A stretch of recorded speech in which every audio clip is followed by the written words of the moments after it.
Impeccable. Du coup, c'est parti.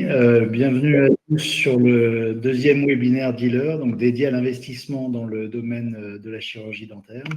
Après Lupin Dental, on reçoit Kervalion. Kervalion, c'est une société qui développe un dispositif numérique imprimable, implantable, dédié à la greffe osseuse.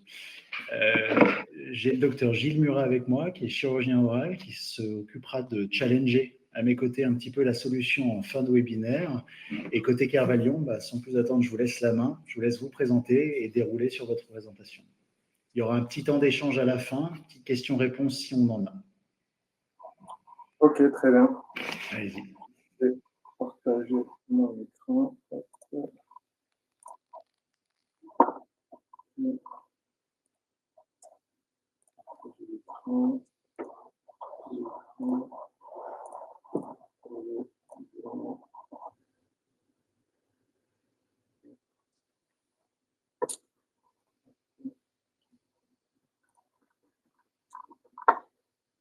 C'est parti. Bonjour à toutes et à tous.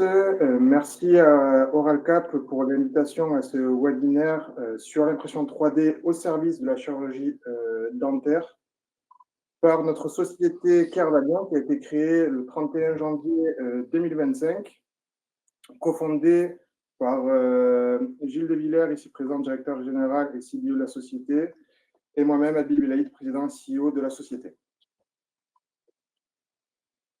Pourquoi on s'est dirigé vers ce domaine d'activité? Parce que c'est un enjeu fort de santé publique. On parle aujourd'hui de remplacer les dents manquantes perdues par les patients. Pour remplacer ces dents, bien évidemment, on va poser des implants dentaires. Il y a 5 millions d'implants dentaires qui sont posés chaque année aux États-Unis et 2 millions en Europe. Sauf que les chiffres montrent que jusqu'à 50% des implants dentaires nécessitent un comblement osseux. Aujourd'hui, dans la pratique de la chirurgie pré- et périimplantaire, cela requiert l'intervention des chirurgiens qui sont plutôt spécialisés. Tous les implantologues ne font pas de la greffe osseuse, ce qui induit une longue attente pour les patients, avec plusieurs interventions pour cette greffe osseuse, 2 à 3 heures moyenne en fonction de la technique utilisée, avec un temps long de traitement, 6 à 12 mois pour mettre en charge la couronne définitive, des coûts importants jusqu'à 1 500 € pour la greffe osseuse, un risque non négligeable qui est le risque infectieux, qui est donné comme la première cause d'échec d'augmentation osseuse. Aujourd'hui, Kervalion se passe comme l'avenir de la reconstruction osseuse en implantologie dentaire. Comment? Avec la conception et l'impression 3D en une semaine d'un greffon d'os. Cela grâce à une procédure plus simple, plus rapide et plus sûre. Comment ça va se passer? À partir d'un scan du patient habituel lors du premier rendez-vous, un fichier d'ICOM est généré. Ce fichier est envoyé chez Kervalion.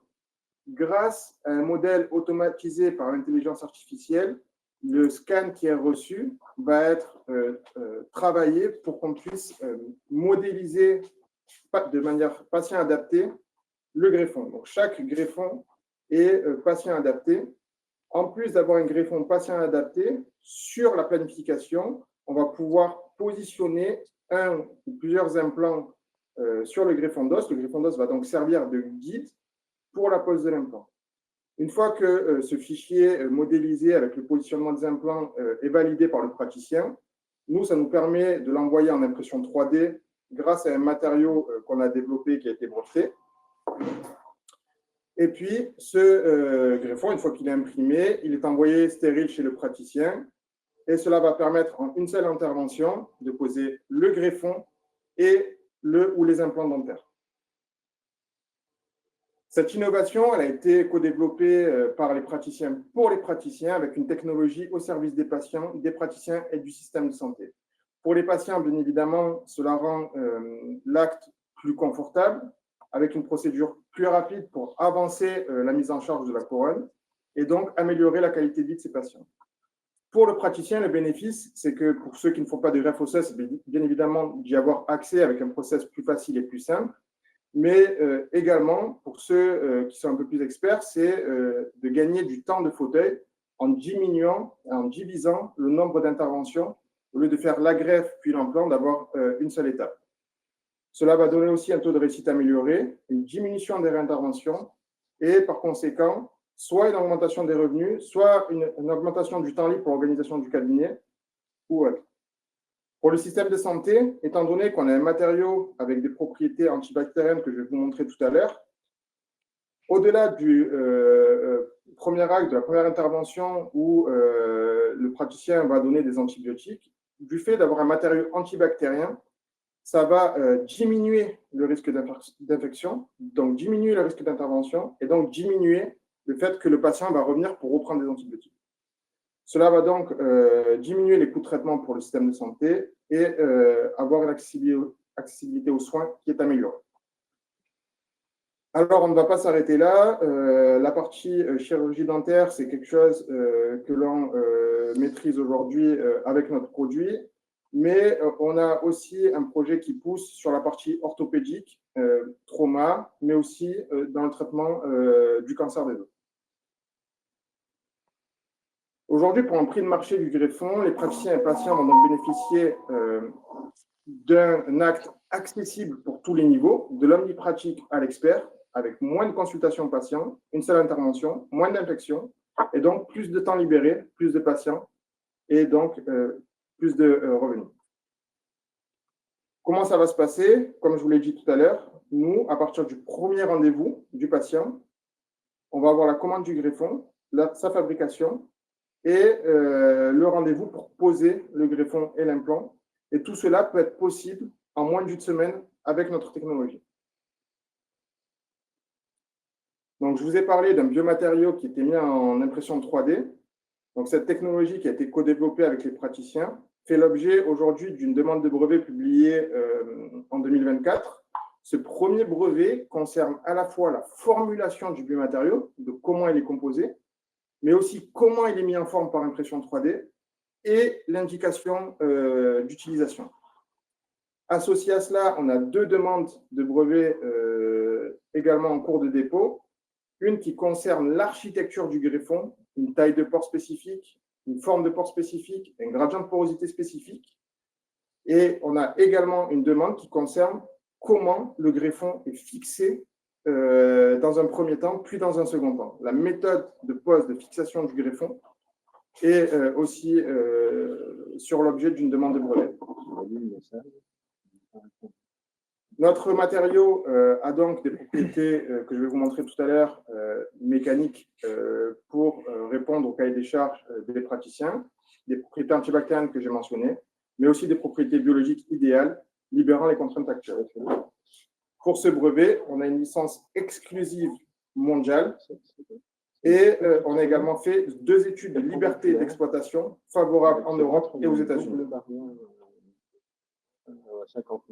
Pour illustrer tous ces essais-là, nous avons réalisé, en respectant les normes ISO 22196 pour la partie bactérienne, où on a démontré qu'on a un effet antibactérien sur plusieurs souches de gram négatifs, de gram positifs. On a également démontré in vitro sur des cellules osseuses, en respectant une norme ISO 1993-5, que le biomatériau imprimant 3D est biocompatible. Puis on a fait une série d'essais, des essais d'abord qu'on appelle ex vivo sur des mandibules de moutons, où on a voulu montrer comment le praticien pouvait manipuler ce greffon. Donc, on a effectué pas mal d'essais avec un implant, 2 implants, les modes de fixation, etc., pour montrer que le greffon résistait bien d'un point de vue mécanique à la charge de l'implant.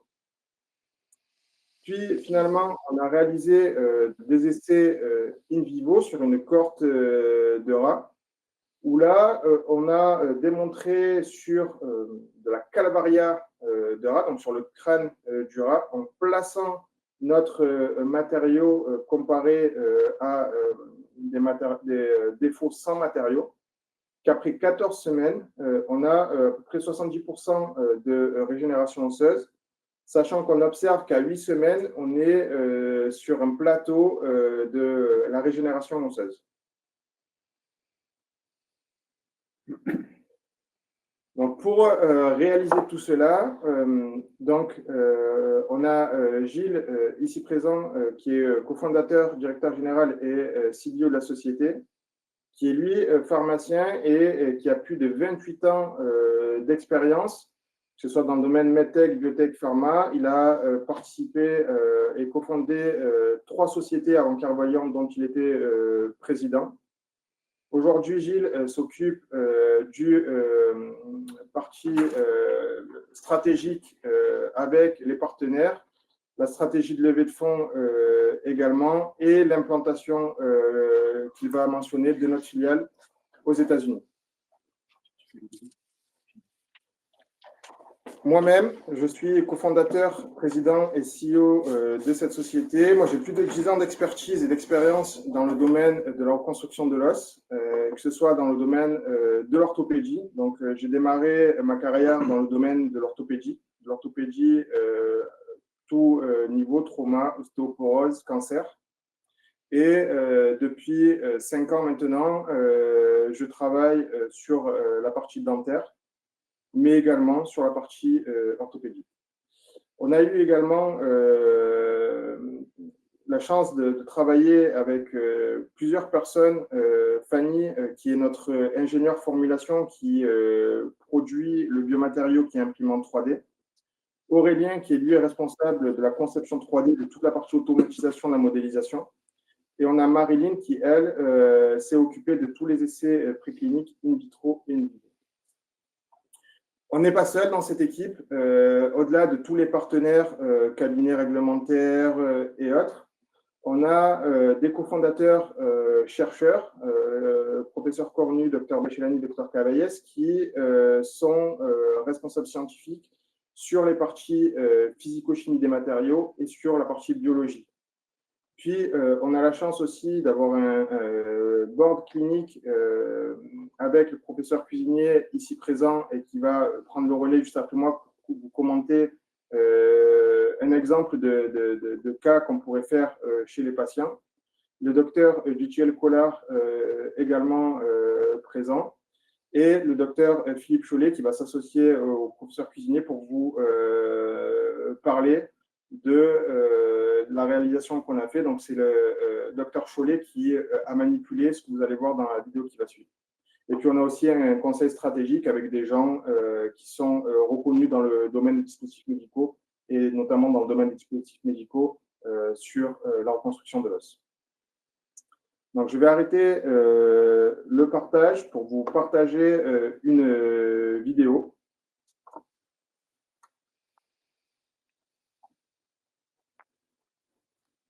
Hop.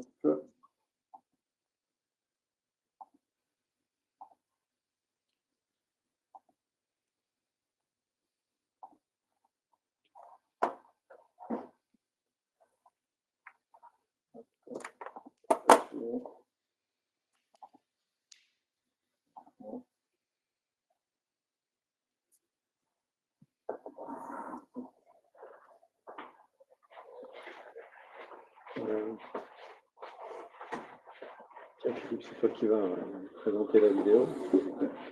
Juste avant que je lance la vidéo, peut-être professeur Cuisinier, docteur Chollet vont se présenter rapidement. Oui, bonjour à tous. Je suis PUP1 chez la fac dentaire. Je dirige le laboratoire de recherche de la fac dentaire et de formation. Je suis parodontologiste. Je viens de Strasbourg. Je suis depuis 2005 à Montpellier. Bonjour. Bonjour, donc Philippe Chollet. Moi, de formation, je suis chirurgien maxillofacial. Après avoir exercé en privé pendant 25 ans, je suis maintenant à la faculté dentaire comme PH à temps partiel et je m'occupe d'un début d'implantologie. Voilà. Donc, c'est à vous, messieurs. Tu peux montrer des choses sur la vidéo. Okay. Allez.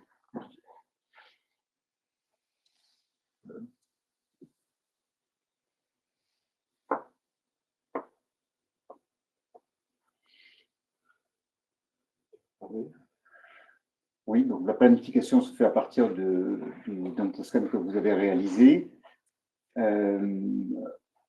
On modélise le fragment osseux que l'on veut reconstituer, enfin, lorsque l'on veut reconstituer, en fonction de la prévision des implants à mettre, à placer.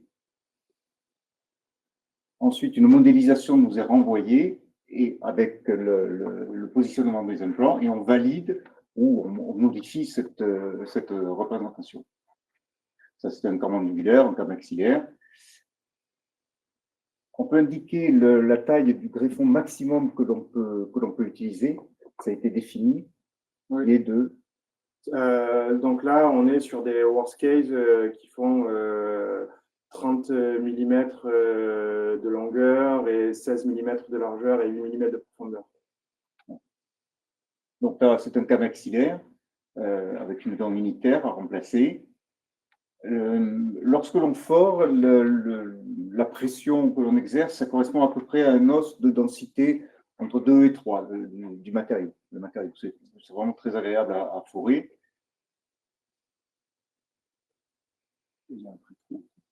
Alors oui, puisque les implants sont prépositionnés, il y a un pré-trou qui nous sert de guide.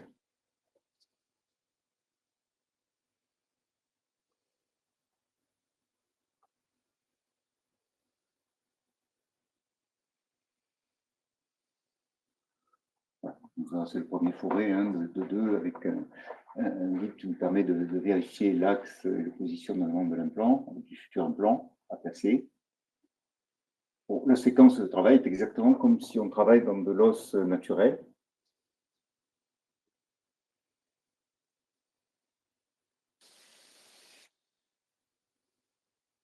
Tu peux utiliser la souris pour montrer si tu as besoin avec le pointeur. Donc là, je pense que tout le monde a compris ce qui était en train d'être fait. C'est la séquence de forage tout à fait habituelle. Là, bien sûr, il n'y a pas d'irrigation, parce qu'on est sur un modèle, mais sinon, il y a une irrigation conventionnelle. Là, c'était un fourrage à 2,8, donc pareil pour le guide à 2,8, on continue de vérifier l'axe et la position, les axes et la position du futur implant. L'avantage de ce greffon, c'est qu'il est parfaitement adapté et il est stable. Quand on le forme, vous voyez, il ne bouge pas. Mais c'est un brevet qui n'a pas encore été déposé, donc on n'a pas pu le mettre là. On a des systèmes aussi, si nécessaire, de fixation du greffon sur l'os avant qu'il ne soit fixé par l'implant, ce qui permet de n'avoir aucune mobilité du greffon lors du forage. Là, c'est allé un peu vite, mais l'implant a été mis en place. Ça, c'est le porte-implant qui est dévissé et la vis de cicatrisation qui est placée. Donc là, c'est un système Zimmer, mais on est indépendant du type d'implant et du système. Regardez aussi, on voit Je vais regarder là.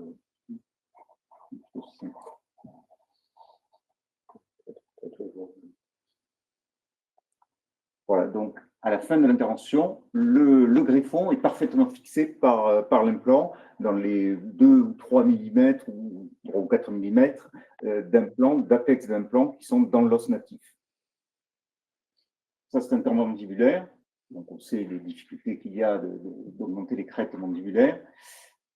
Voilà, ça c'est l'adaptation du greffon qui a été modélisé sur la crête. Vous voyez, l'adaptation est bien sûr parfaite. C'est un immense avantage.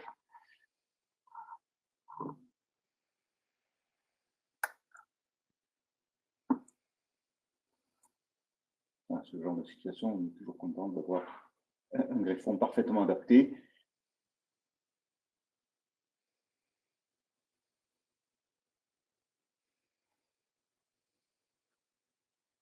On voit ici les pré-trous qui ont été faits en fonction du guide implantaire qui aura été donné à la société. On donne à la société non seulement le volume osseux que l'on veut obtenir à la fin, mais aussi la position future des implants souhaités. Et à partir de là, le greffon est dessiné ainsi que les pré-trous implantés.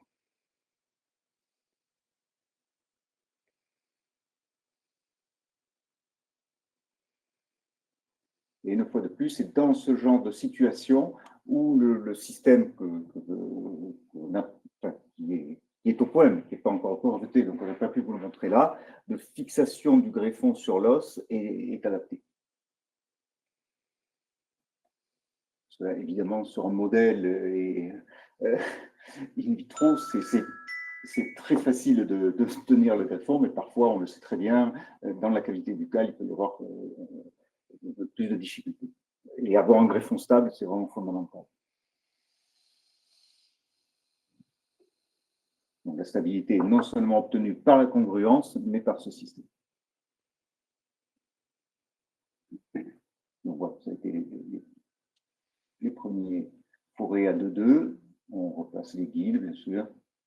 Ce sont des séquences tout à fait banales et habituelles. Hein.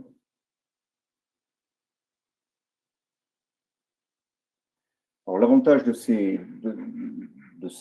trous percés, ça permet souvent d'éviter un guide chirurgical et donc de travailler avec beaucoup plus de confort. On sait des fois la difficulté qu'il y a à utiliser les guides par le fait que la visibilité est bien moindre avec un guide que sans guide.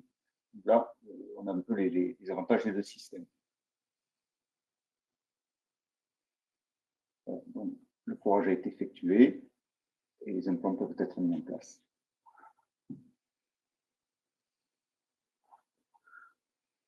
Donc là, il faut aussi voir la spécificité de ces greffons, du matériau qui a une résistance mécanique supérieure à ce que l'on a, par exemple, lorsqu'on a un tissu spongieux dans lequel on a usiné un modèle 3D qui est fragile, qui peut se fracturer. Là, l'architecture du greffon et la matière du greffon permettent de résister aux contraintes qu'on a quand on visse l'implant.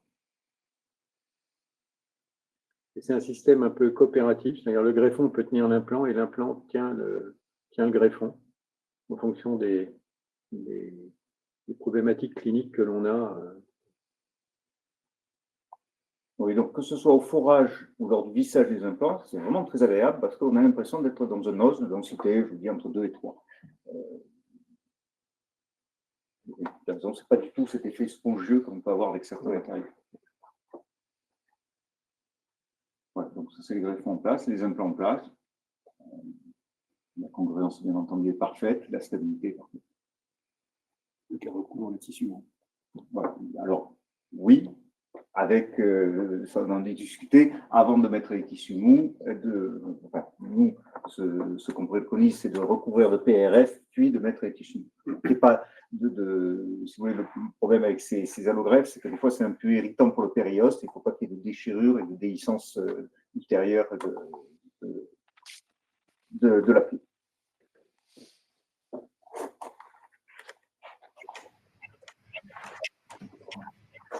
Ok, cool. Du coup, on a pas mal de questions. J'ai des questions dans le chat, j'ai des questions par SMS parce qu'il y a quelques confrères qui m'en ont envoyé. Je vais laisser Gilles peut-être challenger un petit peu avec les questions qu'il a, essentiellement cliniques, et puis après j'aborderai peut-être les questions de marché un peu plus précises qu'on a sur ce sujet. Et il faut aussi que je présente la partie marché après. J'ai pas entendu. Il faut aussi que je présente la partie marché après. Alors, allez-y, Gilles, si vous voulez. Ou alors, Gilles, c'est Gilles et Gilles. Docteur Murat, est-ce que tu veux poser tout de suite les questions comme tu les as? Comme vous voulez, ou après. Je peux le faire après M. De Villiers. C'est égal. Eh bien, allez, M. De Villiers, je vous laisse enchaîner, comme ça on a la vue globale et on pose des questions toutes d'un coup.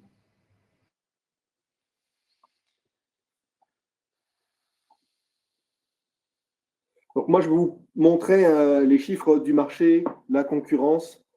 Après, voilà. Donc, ce que vous voyez, c'est à gauche, ici, le marché des greffes osseuses dans sa globalité, avec le carré en rouge, qui est le marché des greffes osseuses dentaires, qui va représenter quasiment 7 milliards en 2032.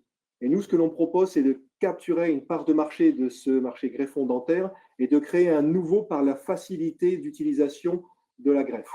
Au niveau répartition géographique, il y a 35% du marché qui est aux États-Unis, en Amérique du Nord, et 31% en Europe.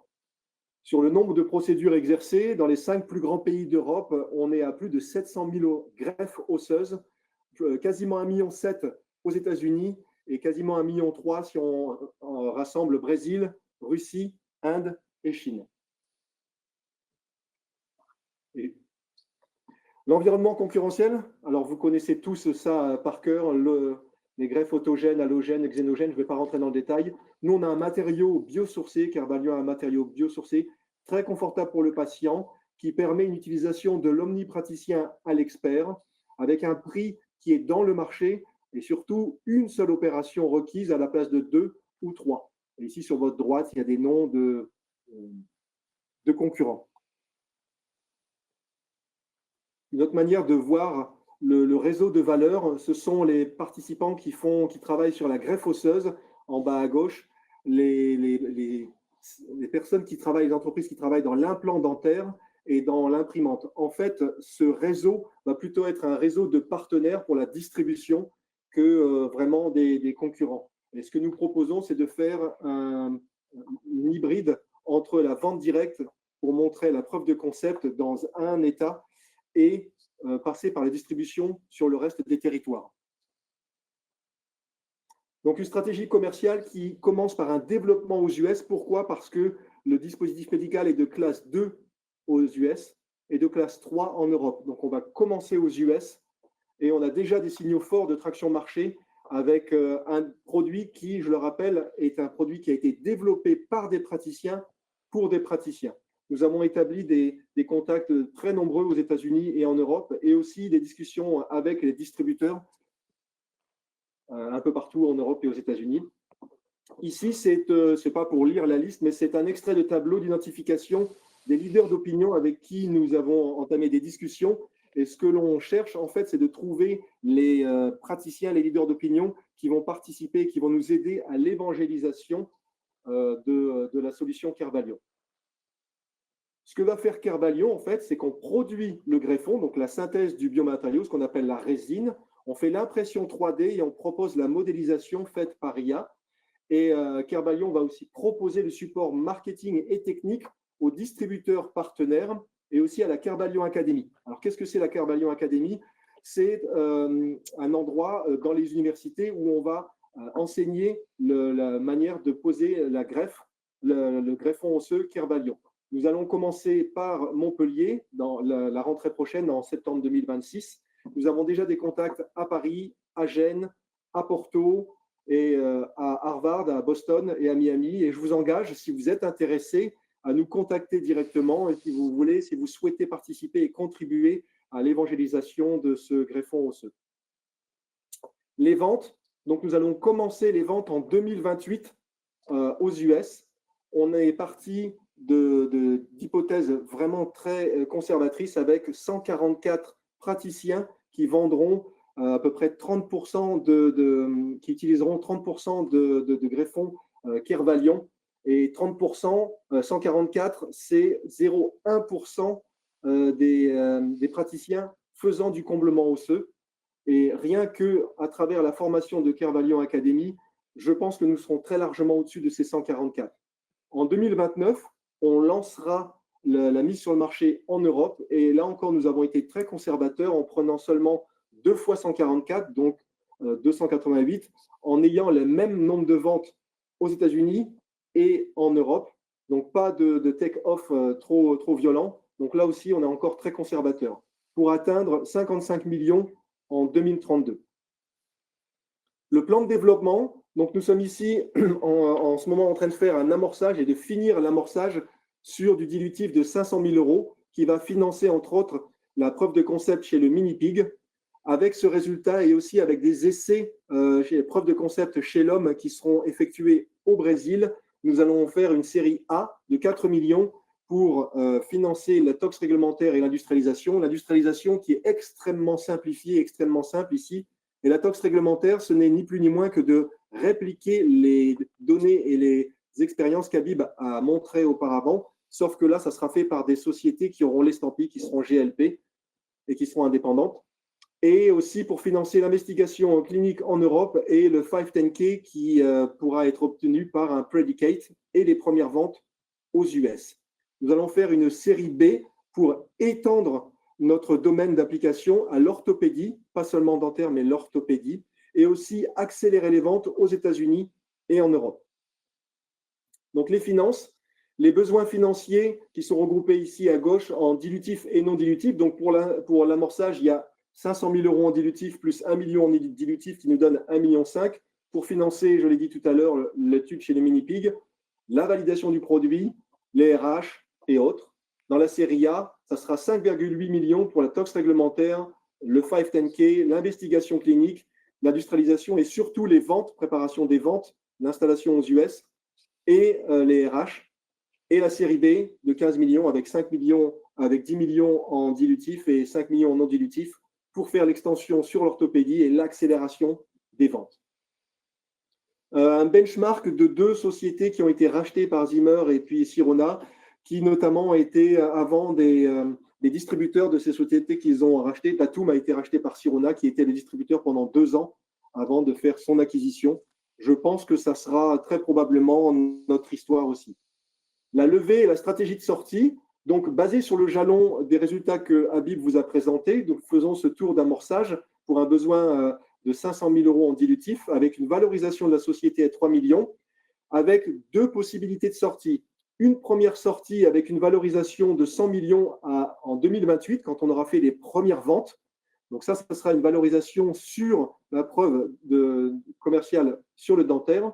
Mais on a aussi une possibilité de maximiser le revenu pour les actionnaires en attendant un peu et en étendant sur l'orthopédie et en augmentant la valeur de sortie qui serait de 500 millions avec un coefficient de 144 pour les investisseurs qui rentreraient à ce tour d'amorçage.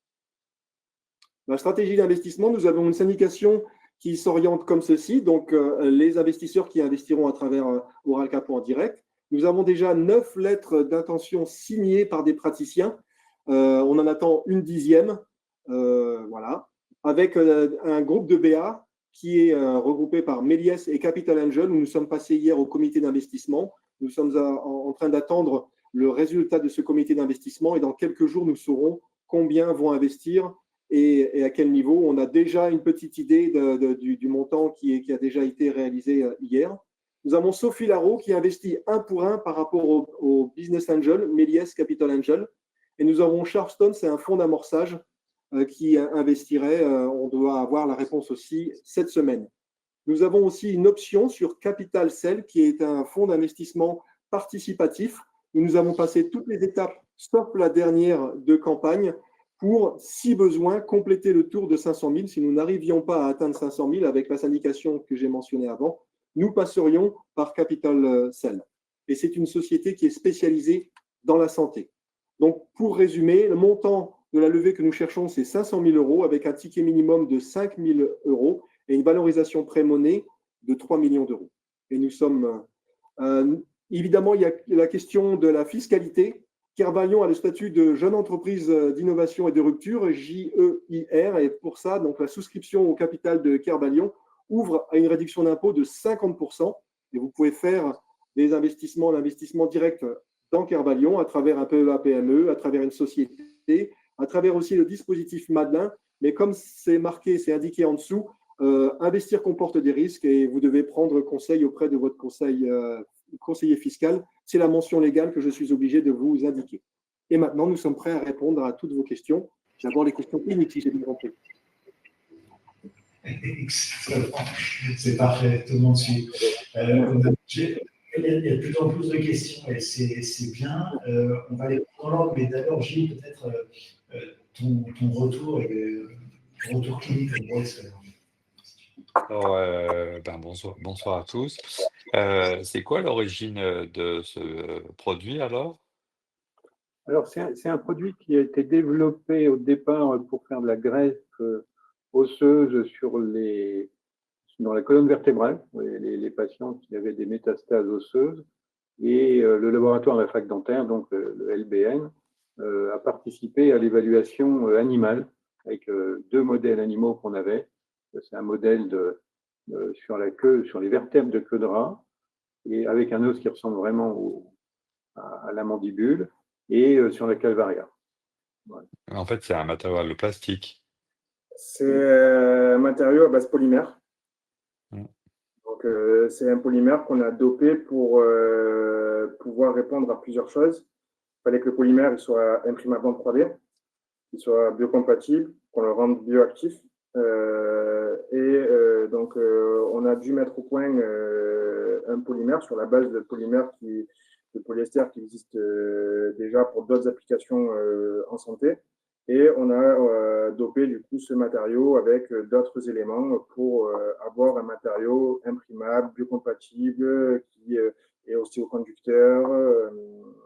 Du coup, on a mis au point cela et cela a donné un premier brevet qui a été publié en 2020. Oui, donc il y a un peu d'hydroxyapatite dedans. Oui. Tout simplement. On est d'accord que ça ne devient jamais de l'os, en fait. Ah, si. Donc, on a créé, et c'est l'objet du deuxième brevet, une architecture spéciale avec une taille de pore, forme de pore, gradient de porosité, qui fait que, après vascularisation, on a une colonisation cellulaire osseuse qui se crée au travers des pores. Donc, comme je l'ai montré sur la diapo avec Cabaradora, on a 70% de régénération osseuse. Et au fur et à mesure, le matériau se résorbe. C'est un matériau qui est résorbable et qui va laisser, in fine, que de l'os à sa place. Il y a quelques particules hydroxyapatiques qui ne sont pas complètement résorbées, mais très, très faiblement. Est-ce que c'est vrai? Et là, pour le fixer, vous le clipez juste sur l'os natif.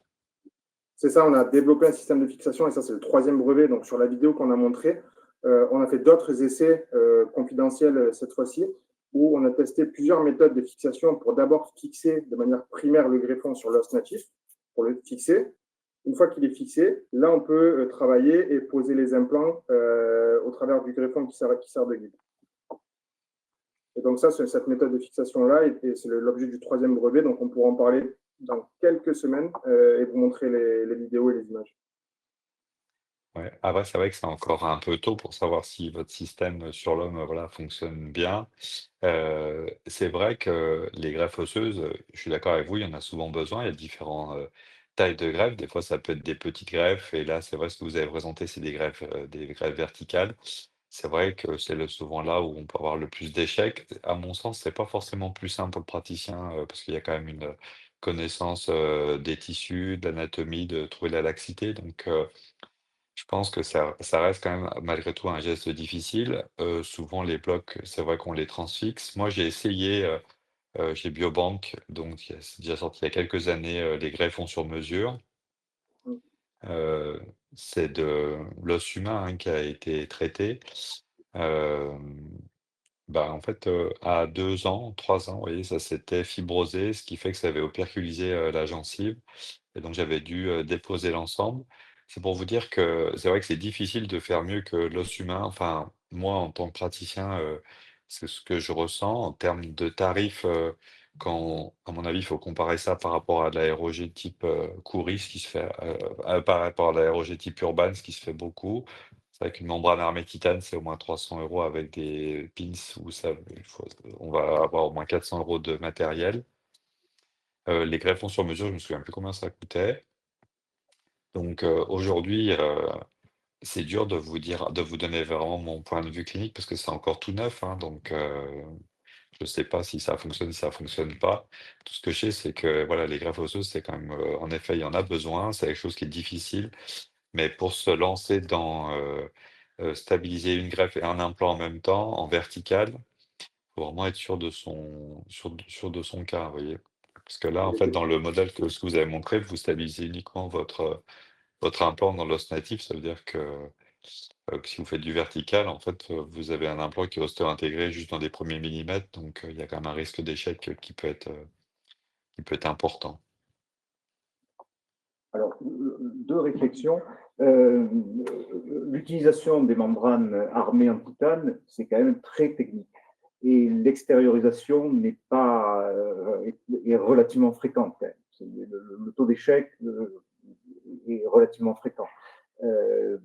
Là, du fait qu'on n'ait pas à préformer le greffon, c'est quand même facile d'utilisation. Alors, on n'a pas pu vous montrer parce que c'est quelque chose d'important. Comment on le fixait au départ sur l'os natif, absolument pas de mouvement quand on fore à l'intérieur du greffon et quand on va mettre l'implant, mais c'est vraiment quelque chose qui fonctionne très bien. Oui, ça reste un geste difficile parce qu'il faut gérer les tissus mous, la laxité des tissus mous, etc. Mais le fait qu'on n'ait pas à faire le prélèvement et qu'on n'ait pas à former, à tailler ce bloc, ça rend quand même l'intervention abordable à beaucoup plus de praticiens, je pense. En fait, et ensuite, vous avez raison, quand on a un très important défect vertical, oui, on va stabiliser l'implant dans l'os natif sur peut-être 3 ou 4 spires. Donc, généralement, ça suffit. Ouais. Enfin, pour moi, c'est encore, enfin, de mon point de vue, si vous voulez juste un point de vue clinique, c'est vrai que c'est encore un peu tôt pour vous dire que ça va révolutionner la greffe osseuse.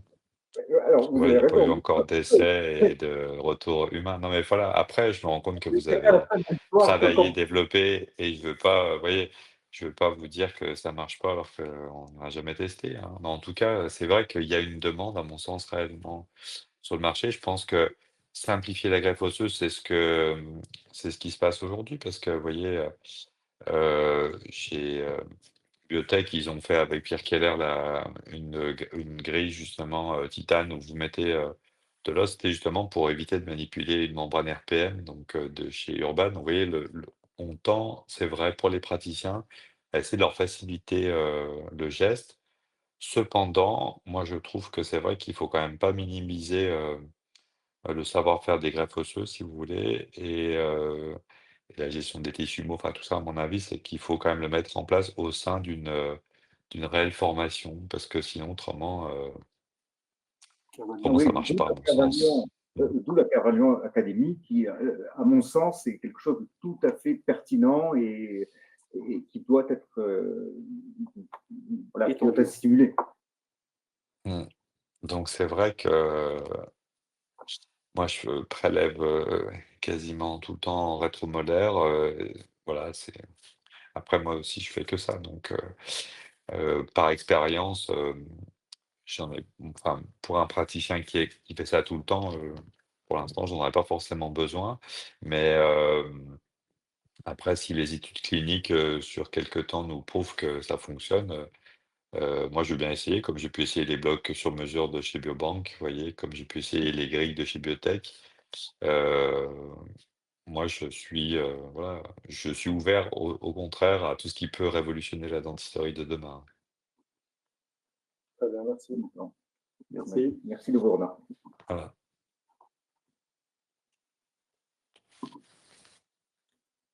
On n'entend pas, Charles.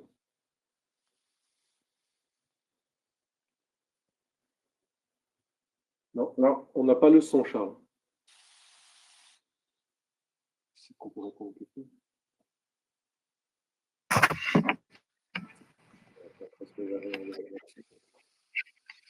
Allô, allô? Ça y est, on entend. Ah, impeccable.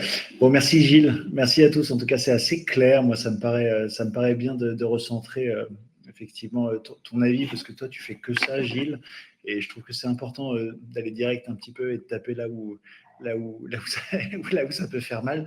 Je vais essayer de prendre les questions, en gros, un petit peu par rapport à la cohérence qu'on a. Ouais, il y a une petite réflexion dans le chat. Ça reste beaucoup plus cher que Curie et plus ou moins le même prix qu'une grille en titane PK de chez Biotech. En quoi c'est plus facile ou mieux qu'une membrane titane sur mesure type PK?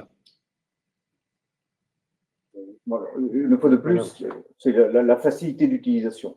Voilà. C'est beaucoup plus facile que l'utilisation d'une membrane armée. Après, pour Donc ça répondre à répond. Et alors ça, on n'a pas d'essai clinique pour vous le dire, mais a priori, on aura beaucoup moins de problèmes d'extériorisation, de fenestration. Ok. Pour répondre au prix, il ne faut pas comparer sur le produit en direct parce qu'on ne passe pas le même temps de fauteuil par patient. Et du coup, nous, ce qu'on propose, ça permet de faire moins d'interventions. Donc, un patient d'être facturé de la même manière que le praticien le voit 1, 2 ou 3 heures. Et nous, en réduisant cela, ça va augmenter le pouvoir du praticien de faire plus de patients, d'organiser son cabinet, etc. Donc, nous, le coût, il n'est pas en frontal directement avec la concurrence, mais aussi sur le temps passé par le patient. Ouais, c'est très clair. Le ROI, finalement, il dépend même du praticien et de son plateau, quoi, de son coût. En quoi c'est plus accessible pour les personnes qui ne font pas de greffe osseuse? Moi, ce que j'ai compris, c'est qu'en réalité, ça évite des manipulations. Ce que Gilles expliquait tout à l'heure, en faisant tous ces prélèvements, finalement, on n'a pas à devenir expert de ce prélèvement-là. Et c'est plus facile parce qu'au niveau de la pose, finalement, ça demande moins de technique aussi. On n'est pas en train de s'adapter avec un prélèvement qu'on doit réadapter. Là, on pose directement un dispositif qui est parfaitement sur mesure, c'est juste? C'est ça. Il y a la technique du prélèvement elle-même, qui peut se faire en réticulaire, en mentonnier, et puis une technique pas forcément facile, et l'adaptation du greffon que l'on a prélevé au défect osseux. Ok. Bon, après, la technique de Orban, de la saucisse en français, la saucisse technique de Orban, aucun dentiste ne se lance directement. Hein. Et c'est bien pour ça que tout le monde va 3 jours à Budapest pour voir comment ça marche et voir comment on le fait. Donc, la Kervalion Academy, on ne va pas vendre ça à des gens qui ne sont pas formés, hein, qui n'ont pas suivi la formation, parce que c'est là où on se suicide. En tout cas, ouais. non, c'est sûr que c'est dans l'air du temps d'essayer de simplifier les greffes, c'est sûr. Il faut faire attention juste que c'est vrai que là, à mon sens, la grille de chez Biotech, là, c'était ce qui est le plus pertinent ces temps-ci. C'est à peu près dans les tarifs, hein. Moi, j'ai eu de l'expérience dessus. Je trouve que ça fonctionne plutôt bien. C'est un petit peu long à mettre en place. Moi, j'aurais juste peur que ça fibrose, en fait, le bloc, hein. Vous voyez que vous avez votre implant qui est aussi intégré dans 2 millimètres. Tout le reste, ben voilà, ça fibrose. La gencive, elle peut être jolie, hein, dessus, mais en gros, il n'y a pas de stabilité vraiment de condensation osseuse autour de votre implant dans cette greffe, quoi. Ce dont vous doutez, c'est la transformation du greffon en os. Oui, j'en doute parce que j'ai déjà vu d'autres systèmes où ça marchait pas. Donc c'est pour ça que je Oui, doute. bon, je suis d'accord. Vous êtes d'accord? Non, mais c'est vrai. Vous voyez, Oui, imaginez après, parce que moi j'ai déjà vu des systèmes alloplastiques qui sont sous la gencive. Vous avez une gencive qui est rose, qui est belle, etc. Par contre, il n'y a pas mais de qui force, reste, quoi. voilà, et qui reste à la Alors, plastique. dans des défauts critiques dans le petit animal, on n'a jamais eu ce problème-là. Non. Là, on a un comblement osseux avec une matière calcifiée, radio-opaque et qui a une résistance Et mécanique. surtout qu'il y a des tests histologiques. Oui, bien sûr, Voilà, bien donc, sûr. On a voilà, toutes les c'est pas histologies. radio. Non, mais c'est important parce que souvent, on dit ça, de l'os sur une radio. Ça ne veut rien dire. Non, il faut avoir des tests histologiques, ce qui est le cas chez l'animal pour le moment. Donc, pas de fibrose chez l'animal. Jusqu'ici, les résultats histologiques, ils n'ont même pas été faits chez nous à Montpellier. Ils ont été externalisés dans un labo spécialisé sur Paris, qui nous ont fait tous les résultats d'histo, analysés par une anapathe externe à notre équipe. Et on a tous les résultats d'histo qui montrent bien qu'on a de l'os qui reprend. Elle a été très étonnée d'ailleurs, cette anapathe. Ok, cool. J'ai une autre question, c'est est-ce que vous produisez vous-même le biomatériau? Oui, on fait tout de A à Z. On produit le biomatériau. Nous, on se source en matière première et on formule tout chez nous, que ce soit le biomatériau, la partie modélisation 3D et la partie impression 3D. Tout est fait chez nous. Ok. J'essaie d'enchaîner, comme ça on en passe un maximum, mais voilà. Comment vous positionnez-vous par rapport à Lattice Service, si vous les connaissez? Lattice médicale, ils font des filaments, ils utilisent des filaments de PLGA pour faire la reconstruction mammaire. C'est un domaine qui est complètement différent du nôtre. Ce n'est pas du tout les mêmes indications, pas du tout les mêmes matériaux. Difficile de me comparer à eux, mais bon, on les connaît, on se croise en congrès. Que se passe-t-il en cas d'échec? J'imagine que là, la question, elle concerne plus la suite, en gros, opératoire. L'échec peut être de plusieurs natures. La première chose, c'est que le greffon, effectivement, reste un greffon alloplastique. Enfin, il n'y a pas d'ossification de ce greffon, d'ossification complète de ce greffon. Bien, à partir de là, ça dépend de la stabilité de l'implant que l'on aura. Deuxième échec possible, c'est l'exposition du greffon, qui pourrait justifier sa dépose. Maintenant, là, il est trop tôt pour vous répondre parce qu'on n'a pas d'essai pour vous dire la possibilité d'échec. Oui, il y a toujours la possibilité d'échec. Après, au pire, s'il y a un échec, il faut retirer le greffon. Alors, les premiers tests, les preuves de concept chez l'homme sont prévus pour démarrer en mars-avril 2026. C'est pour ça aujourd'hui qu'on fait ce tour de table-là, c'est pour valider 2 points. La partie réglementaire chez le mini-pig pour nous permettre d'avoir un dossier 510K, donc d'avoir un concept chez un animal plus grand que le rat. Et de l'autre côté aussi de faire des premiers patients hors essai clinique qui prévu pour l'Europe et justement d'avoir des premiers éléments de réponse. Mais du coup, c'est pour ça qu'aujourd'hui, on fait ce premier tour d'amorçage pour dérisquer encore les tours suivants. Sachant que jusqu'à aujourd'hui, tout ce qui a été démontré in vitro, in vivo chez le rat, des tests de mise au point, de placement des greffons sur de l'os de mâchoire de mouton, etc., ont montré tous les signaux favorables pour aller sur les steps suivants. C'est pour ça que la valorisation dans le prochain tour sera bien plus élevée que celle de maintenant. Ok. Ça me paraît assez clair. J'ai une liste beaucoup trop longue de questions. Ce qu'on va faire, c'est que, évidemment, je vais vous adresser cette liste-là.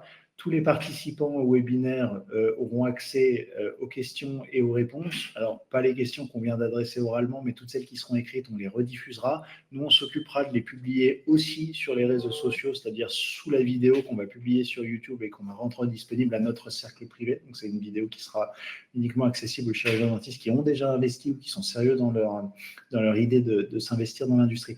Est-ce que, Gilles, toi, tu avais une autre question avant qu'on clôture éventuellement ce webinaire? Non, c'est bon, moi j'ai dit ce que je voulais. Cool. Bon, ben, c'est impeccable. Je vous remercie tous. Les vous allez recevoir tous les messages et vous serez tous, y compris les participants, dans la boucle de tous les échanges qu'on a eus. Ça vous va? Merci beaucoup pour l'organisation. Merci. Abonnez-vous. Merci. Au revoir. À bientôt. Au revoir.